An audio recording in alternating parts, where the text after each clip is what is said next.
BMW E28 M5, ein hammer-seltenes Auto bei uns als nächstes Projektauto. Da freue ich mich richtig drauf. Hinter mir seht ihr das schöne Stück schon fertig. Bis dahin war einiges an Arbeit nötig, auch wenn ich zugeben muss, dass der technisch und vom Gesamtlackzustand wirklich vernünftig war. Aber wenn man mal mit der Lampe drauf geguckt hat, war da doch richtig viel zu tun, um ihn auf diesen Zustand hier zu bringen. Wie wir das gemacht haben, welche Schritte wir gegangen sind, wie es vorher aussah und wie es nachher aussah, seht ihr in diesem Video.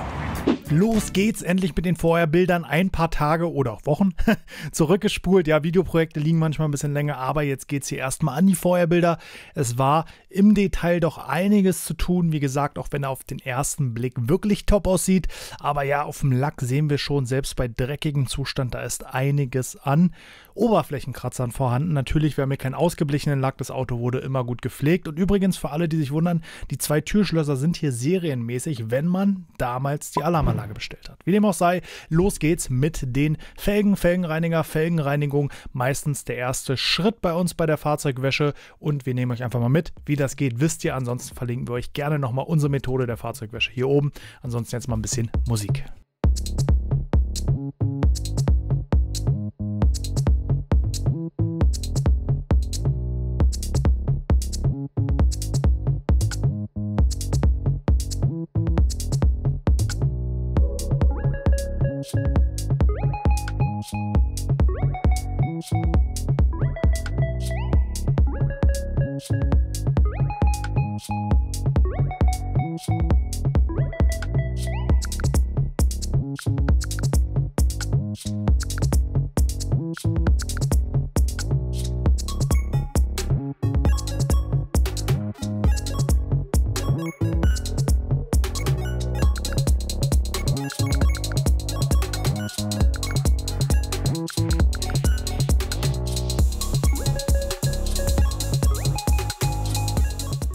Dann ging es auch schon an den Testspot, einmal 50-50 abgeklebt, um gleich mal zu checken, wo fangen wir an, wo kommen wir hin, welche Kombination brauchen wir, um wirklich ein schönes Ergebnis zu bekommen. Dann nehmen wir euch jetzt mal mit durch den Testspot und dann gibt es auch die ersten Bilder vom Vorher-Nachher.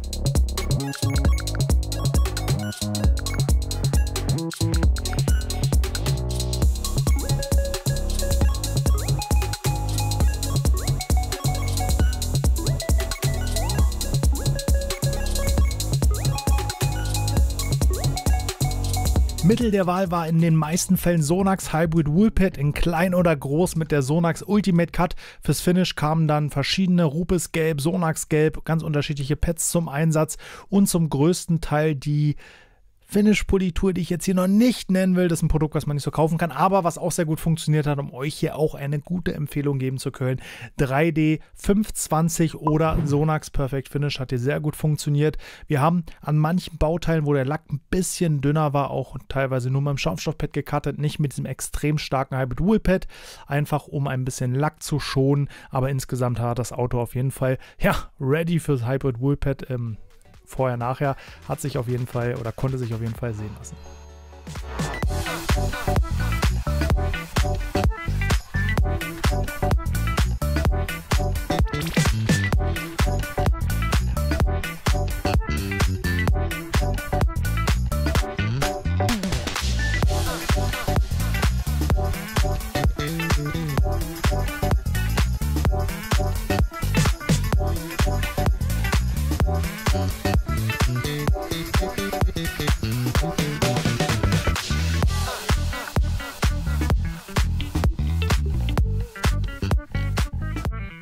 Kleine Besonderheit hier auf der Haube, da durften wir mal schleifen oder wollten besser gesagt schleifen. Da waren 2 ganz, ganz lange, tiefe Kratzer drin, die wollten wir beseitigen.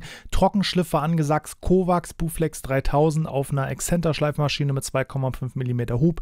Danach das Ganze mit der Exzenter wieder hochpoliert und siehe da, Kratzer waren weg. Also hat sich wirklich gelohnt, hier punktuell ein bisschen mehr Zeit zu riskieren oder riskieren war das falsche Wort, ein bisschen mehr Zeit zu investieren, um die Kratzer zu beseitigen. Beim BMW E28 M5 übrigens sauseltenes Auto, so vor allen Dingen in dem Zustand. Ist jetzt schon eine ganze Menge passiert. Die Polierarbeiten sind soweit abgeschlossen und ich möchte jetzt mal mit euch hier rumgehen, so die neuralgischen Punkte angucken und mal darüber sprechen, was war jetzt hier die Schwierigkeit, wie sind wir damit umgegangen, was mussten wir vielleicht auch so lassen. Und ich würde sagen, wir starten als erstes hier vorne direkt an der Motorhaube. Die Motorhaube haben wir zweimal sogar Cut gefahren, also zweimal mit Schleifpolitur behandelt und hatten immer noch tiefe Kratzer, die wirklich über die komplette Haube gingen. Und zwar einmal so in dem Bereich hier außen und in dem Bereich hier drüben. Grundsätzlich bin ich ja ein Freund davon, bei einem Auto das ein bisschen authentisch zu lassen. Also einzelne kleine Cuts hätte ich jetzt drin gelassen, aber gerade so diese flächige Verkratzung über die gesamte Haube hat mich dann doch so stark gestört, dass wir uns entschieden haben, den Lack zu schleifen. Wir haben einen Trockenschliff gewählt, einfach aus dem Grund, dass der Vorteil darin liegt, dass wir beim Schleifen sehen, was wir tun. Wir müssen aber, ganz wichtig, beim Trockenschliff sehr, sehr regelmäßig die Oberfläche und auch das Schleifpad säubern, damit wir uns keine Schleifkringel durch abgenutzte Schleifkörner und durch Lackreste reinziehen. Das heißt, hier wirklich nach kurzer Zeit immer mal säubern. Wir sind auch tatsächlich mit einem milden Schleifgang Kovax P3000 gut durchgekommen, haben das Ganze dann auch hochpoliert und ein schönes Ergebnis. Die Kratzer sind komplett entfernt. Wir haben eine im Gesamtbild sehr, sehr schöne Haube und hatten hier wirklich mit geringem Aufwand einen hohen Nutzen. Deswegen hat sich die ganze Sache hier wirklich gelohnt. Nächster Knackpunkt war das Dach. Generell eine Schwierigkeit bei dem Auto, dass wir Teile hatten, die noch original lackiert waren und Teile, die nachlackiert waren oder sind. Das heißt, wir mussten mal gucken, wie viel Lackschicht haben wir an dem konkreten Bauteil, wie weit können wir gehen. Das Dach war wirklich sehr, sehr stark zerkratzt. Zwar nicht mit so einzelnen langen Kratzern, die wir schleifen mussten, aber auch hier waren 2, 3 Schleifgänge nötig, um auf ein gutes Ergebnis zu kommen. Und die Gelegenheit möchte ich jetzt kurz nutzen, einfach mal über verschiedene Bereiche am Fahrzeug zu sprechen und die Priorität, die wir beim Arbeiten darauf legen können. Wir sollten uns immer die Frage stellen, wo wird dieses Auto bewegt? Das heißt, wo muss es gut aussehen? Ist es ein Auto, was hauptsächlich draußen ist, also wie fast jedes Auto, oder ist es ein Showcar, was auch mal auf einer Messe steht und von allen Seiten angeleuchtet wird? Bei normalen Fahrzeugen, die bewegt werden im Straßenverkehr, die hauptsächlich draußen stehen, macht es Sinn, das Auto in Bereiche einzuteilen. Das sind die sogenannten A-, B- und C-Bereiche. Der A-Bereich ist der Bereich, den du fast bei jedem Sonnenlicht siehst. Das heißt, die liegenden Flächen, Dach, Haube, Heckdeckel und die oberen Türkanten. Denn das sind die Bereiche, wo häufig die Sonne drauf scheint und wo man das Kratzerbild oder auch das kratzerfreie Bild sehr, sehr häufig sieht. Das heißt, das sollten immer die besten Flächen am Auto sein, wo man auch gerne am meisten Aufwand investieren kann. Nach A kommt B. Denn die B-Flächen ist alles unterhalb unserer A-Flächen. Also in dem Fall zum Beispiel nach der oberen Türkante so das untere Stück, wir sagen ungefähr bis Kniehöhe. Das sind so die Bereiche, in denen wir generell wenig Sonnenlicht drauf haben oder generell wenig natürliches Licht drauf haben, vielleicht mal bei Sonnenunter- oder Aufgang oder wenn die Sonne sehr tief steht. Das sind die Flächen, mit denen wir uns quasi mit der zweitgrößten Mühe oder die zweithöchsten Prioritäten ansetzen. Die müssen nicht ganz so gut sein wie die A-Flächen, können sie natürlich, wenn der Lack und die Zeit und der Auftrag es hergibt, aber wenn ich Zeit sparen will, dann fange ich bei den B-Flächen an. Und ganz zum Schluss die C-Flächen, das ist alles unterhalb der Kniehöhe. Da habe ich in einer natürlichen Lichtsituation nie direkte Lichteinstrahlung drauf. Das heißt, hier sehe ich vielleicht Defekte nicht. Das sind typischerweise Schwellerbereiche und wie gesagt alles im unteren Türbereich. Wenn der Auftrag oder die Lackdicke oder der Kundenwunsch es nicht hergibt, ist das hier der Bereich, wo wir am ehesten Zeit einsparen und auch Lackschichtdicke erhalten. Denn gleichzeitig sind die C-Flächen die Bereiche, die bei einem fahrenden Auto am meisten beansprucht sind. Da spritzt der meiste Dreck hoch, da kommt Salz dran, da fliegt Flugrost von den Bremsen ran. Deswegen haben wir da eine hohe Lackbeanspruchung und sollten die Priorität drauf setzen, lieber Lackschichtdicke zu erhalten, als auf Teufel komm raus jeden einzelnen Kratzer rauszukappen. Ein weiterer Schwerpunkt oder Knackpunkt an dem Auto war dieser Spoiler, denn heutzutage macht man das nicht mehr, aber hier ist eine Gummilippe sozusagen mit eingebaut oder ist halt da.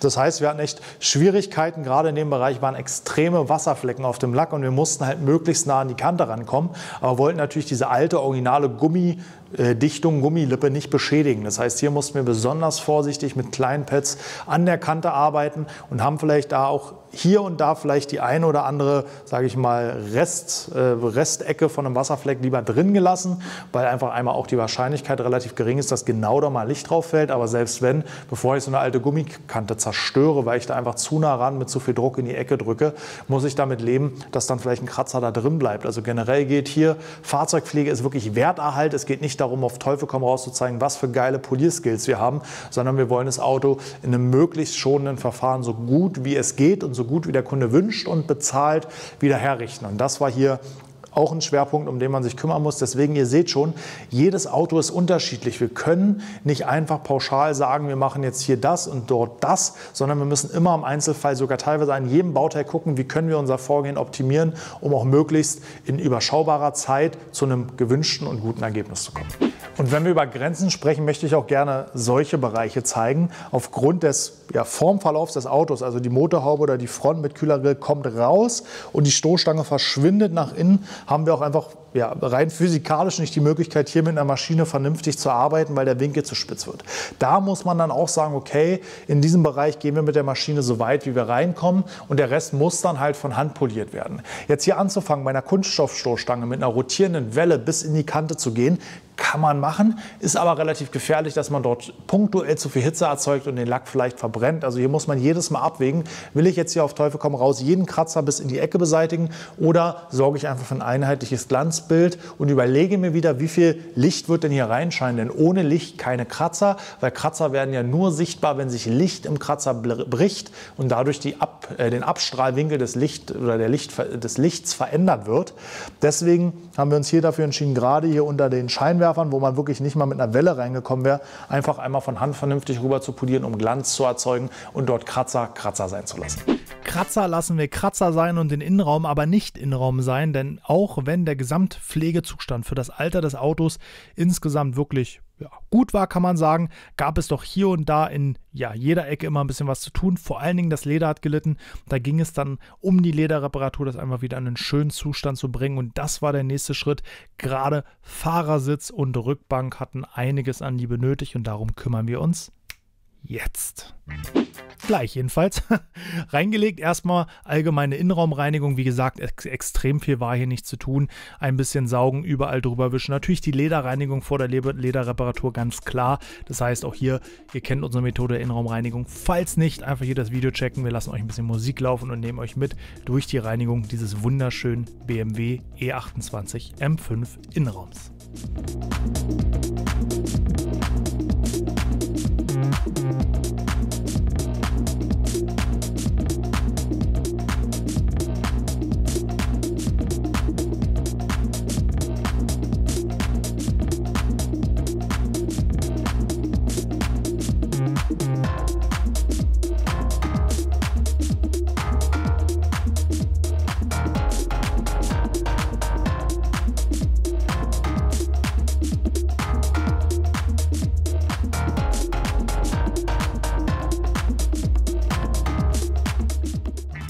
Von der Reihenfolge sind wir jetzt mit dem Außenbereich fast fertig, also die Polierarbeiten sind abgeschlossen. Es fehlt noch die finale Versiegelung und das Entfetten davor.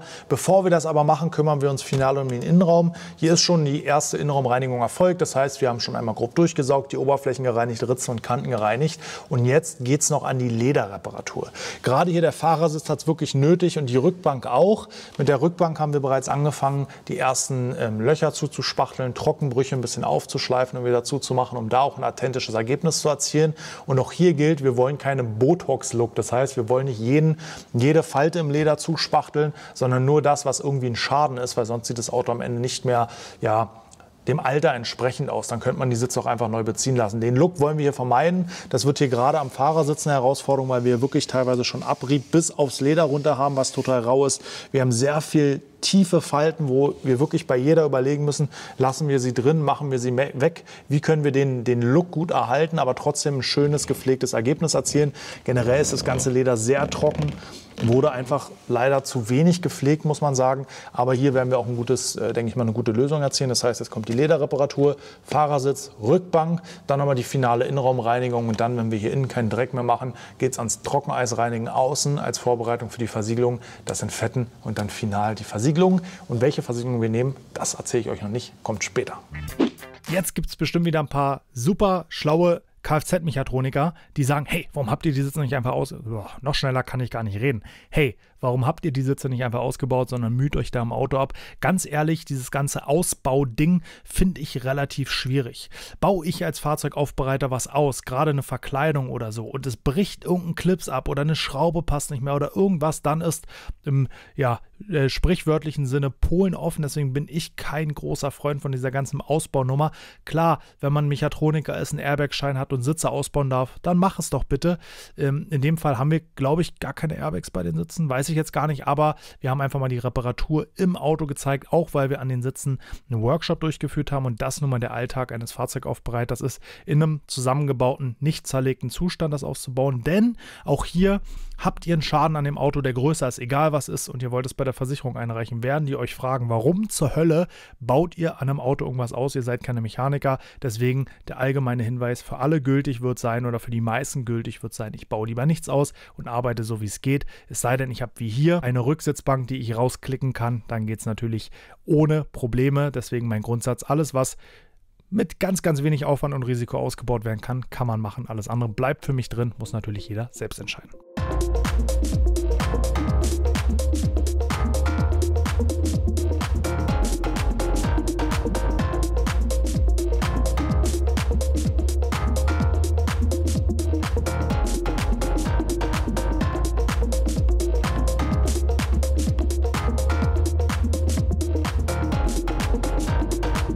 Wir haben hier ein paar Trockenbrüche und die sind so fein, dass wir sie nicht spachteln können, ohne sie ein bisschen größer zu machen. Und genau das machen wir jetzt hier mit einem Multitool, allgemein auch als Dremel bekannt, machen wir die Kratzer ein bisschen breiter, damit wir da eine Spachtel reinbekommen und der Spachtel schön halten kann. Wir schleifen die Kanten glatt, denn ein Kratzer ist natürlich einmal eine Vertiefung im Leder, aber die Kanten in der Vertiefung, oder neben der Vertiefung stehen eben auch hoch. Deswegen müssen wir die dann runterschleifen und dann wird gefüllt. Wir verwenden hier Flüssigleder, also einen speziellen Spachtel bzw. Plastic Paste, Filler. Es gibt verschiedene Füllstoffe, ist Teil des Leder-Profi-Seminars sozusagen, welchen man beim benutzt. Ist auf jeden Fall ein längerer Prozess mit Aufspachteln, Aushärten, Glattschleifen und ihr seht, wie viele Augen und Hände da an dieser Rückbank rumfuschen, denn wir wollen nicht einfach irgendwas überspachteln, sondern die Rückbank soll möglichst auch die Patina erhalten werden, die sie schon hat, denn es ist kein neues Auto und es soll wirklich zum Gesamtzustand passen, da wir keine komplette Leder-Neuausstattung herstellen wollen, sondern immer so ein bisschen altersgerecht restaurieren wollen.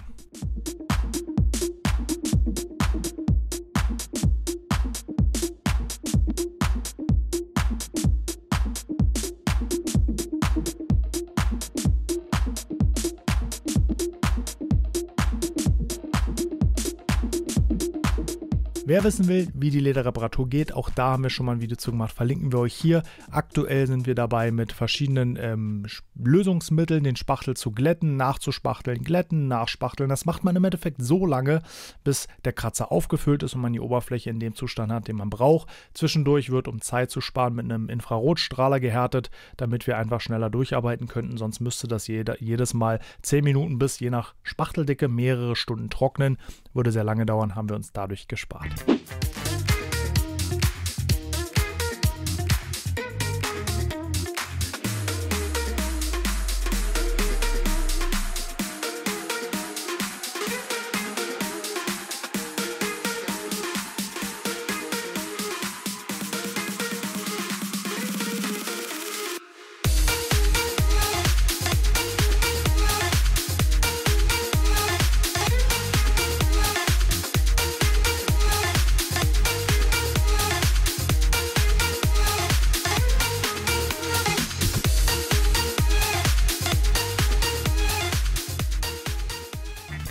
Dann ging es auch weiter ans Lenkrad. Hier hat der liebe Mike, den seht ihr jetzt im Bild. Liebe Grüße an dich, wenn du das jetzt hier siehst.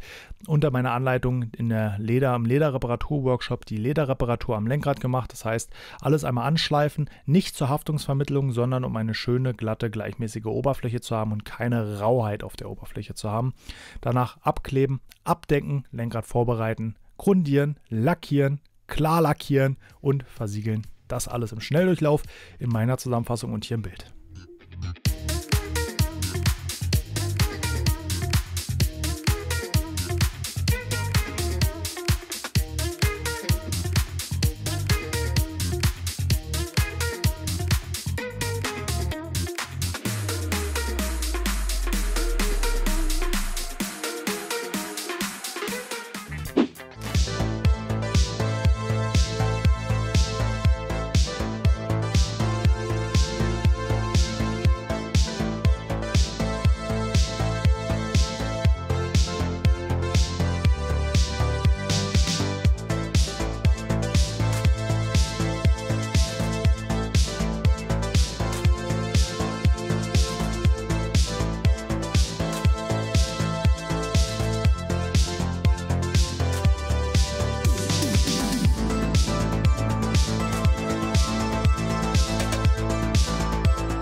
Und zum krönenden Abschluss hat der wunderschöne Wagen noch eine Keramikversiegelung bekommen. In dem Fall Nardolex SI3D Cerabyte, wie auch immer man es ausspricht.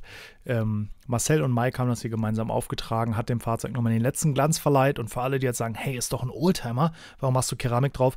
Ganz ehrlich, von der Art ist das kein Oldtimer. Also das Auto ist nicht so alt, dass wir da wirklich einen historischen Lack haben, der Probleme mit der Keramik hat, sondern ganz im Gegenteil, der Lack ist lösungsmittelbasiert und umso besser verträgt er quasi diese Keramikversiegelung, deswegen gar kein Problem. BMW E28 M5 als Projektauto. Das Auto steht jetzt fertig hinter mir, ist sozusagen bereit, unsere Halle zu verlassen und rauszurollen.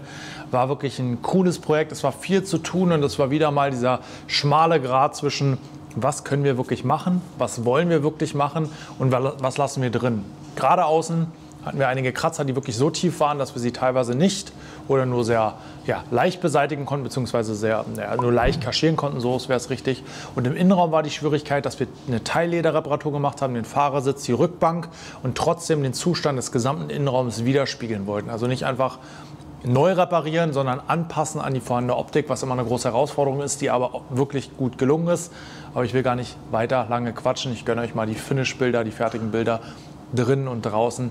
Viel Spaß beim Angucken dessen. Danke fürs Anschauen des Videos. Abonniert den Kanal und drückt die Glocke, um kein Video zu verpassen. Wir sehen uns beim nächsten Mal. Haut rein. Jetzt habe ich noch was vergessen, nachdem ich euch verabschiedet habe, ist mir gerade eingefallen.